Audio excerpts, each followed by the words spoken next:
ಅಖಿಲ ಕರ್ನಾಟಕ ಮಾಜಿ ಸೈನಿಕರ ಸಂಘ ಧಾರವಾಡ ಜಿಲ್ಲೆ ಘಟಕದ ವತಿಯಿಂದ ಇದೇ ದಿನಾಂಕ 26 ಜುಲೈ ಶುಕ್ರವಾರದ ದಿನ ಸಮಯ ಮುಂಜಾನೆ 9 ಗಂಟೆಗೆ ಧಾರವಾಡ ಜಿಲ್ಲೆಯ ಎಲ್ಲ ಮಾಜಿ ಮತ್ತು ಹಾಲಿ ಹಾಗೂ ವೀರ ನಾರಿಯರು ಮತ್ತು ಅರೆ ಸೇನಾಪಡೆ ಸಿಬ್ಬಂದಿ ಸಾರ್ವಜನಿಕರ ಜೊತೆಗೂಡಿ ಗಾಂಧಿ ವೃತ್ತದಿಂದ ಜಿಲ್ಲಾಧಿಕಾರಿ ಕಚೇರಿ ಹತ್ತಿರವಿರುವ ಕಾರ್ಗಿಲ್ ಸ್ತೂಪದವರೆಗೆ ಪಾದಯಾತ್ರೆ ಮಾಡುವ ಮೂಲಕ ಕಾರ್ಗಿಲ್ ಯುದ್ಧದಲ್ಲಿ ತಮ್ಮ ಪ್ರಾಣವನ್ನ ಲೆಕ್ಕಿಸದೆ ತಾಯಿ ಭಾರತ ಮಾತೆಯ ರಕ್ಷಣೆಗೆ ಪ್ರಾಣ ತ್ಯಾಗ ಮಾಡಿದ ವೀರ ಯೋಧರಿಗೆ ಗೌರವ ನಮನ ಸಲ್ಲಿಸಲಾಗುವುದು.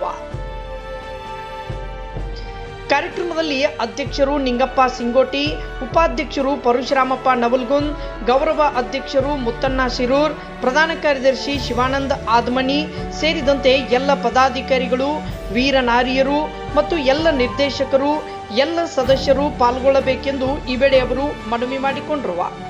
ಜೆಎಸ್ಕೆ ಕನ್ನಡ ನ್ಯೂಸ್, ನವಲ್ಗುಂದ.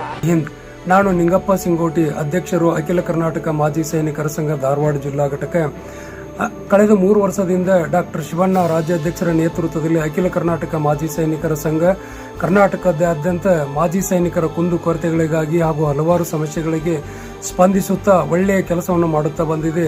ಇದೇ ಸುಸಂದರ್ಭದಲ್ಲಿ 25ನೇ ವರ್ಷದ ಕಾರ್ಗಿಲ್ ವಿಜಯೋತ್ಸವವನ್ನು ಧಾರವಾಡ ಜಿಲ್ಲೆಯಲ್ಲಿ ಆಚರಿಸುತ್ತಿದ್ದು, 1999ರಲ್ಲಿ ನಡೆದ ಕಾರ್ಗಿಲ್ ಯುದ್ಧದಲ್ಲಿ ಸುಮಾರು 539 ನಮ್ಮ ವೀರ ಯೋಧರು ಭಾರತ ಮಾತೆಯನ್ನು ರಕ್ಷಿಸಲು ತಮ್ಮ ಪ್ರಾಣವನ್ನೇ ಬಲಿದಾನ ಕೊಟ್ಟಂತ ದಿವಸ ಇದು. ಆ ದಿವಸದಂದು ನಾವು ಧಾರವಾಡ ಜಿಲ್ಲೆಯಲ್ಲಿ ಗಾಂಧಿ ವೃತ್ತದಿಂದ ಕಾರ್ಗಿಲ್ ಸ್ತೂಪದವರೆಗೆ ಸುಮಾರು 2 ಕಿಲೋಮೀಟರ್ ಪಾದಯಾತ್ರೆ ಮಾಡುವ ಮುಖಾಂತರ ಗೌರವ ನಮನವನ್ನು ಸಲ್ಲಿಸುತ್ತಿದ್ದೇವೆ.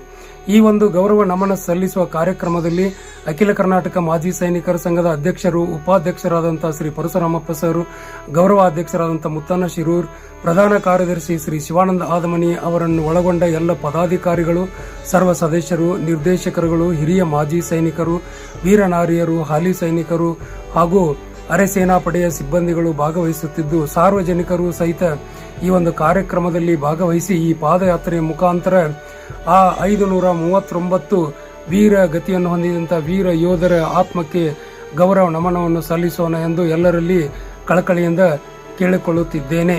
ಜೈ ಹಿಂದ್.